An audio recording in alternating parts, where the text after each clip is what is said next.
Kuringana na Ndagĩtarĩ Peter Ndegwa uria utongoretie mihango ya uthuthuria wa mwiri uyu, rithathi iyo yarathire Gachara yaingĩrĩire njohero-inĩ na kumĩra mwena wa ũmotho ĩtigĩte nguraro iria ciahutĩtie nginya nda. Quite hemorrhage due to a single gunshot in the pelvic area, which really severed or transected many blood vessels, including even big and small bowel, small and large intestine.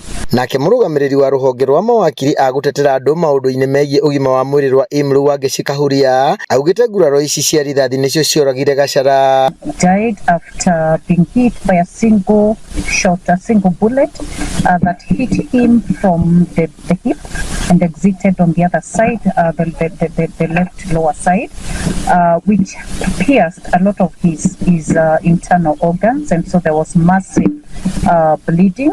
Kuringana na rũhonge rwa gũtetera ihoto cia andũ KNHCR, rĩu andũ 38 nĩo makuĩte kumana na nguraro cia rithathi. As we are aware, we have released statistics of 38 bodies for Sabasaba only. This is in addition to 22 bodies, 22 people that were killed on June 25th, bringing it a total of 60 deaths. So far, we have conducted 17 postmortems.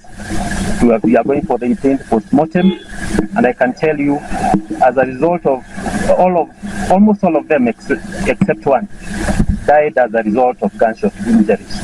Ihinda-inĩ rĩu, mũnini wa gavana wa Laikipia Reuben Kamũrĩ eranĩire atĩ thirikari ya Laikipia nĩ yeheretie marĩhi ma thibitarĩ na ma mocarĩ ma area ya. As at Laikipia NTRH, we are going to waive all the bills.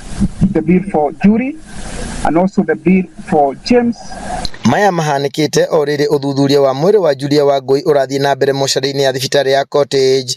Ũthuthuria ũyũ ũratabanio ũrũgamĩrĩirwo nĩ maobithaa kuma honge cia DCI, IPOA, IMLU, LSK na KNHCR. Handũ-inĩ ha Inooro TV kaunti-inĩ ya Laikipia, njĩtagwo Gĩthui wa Wairimũ.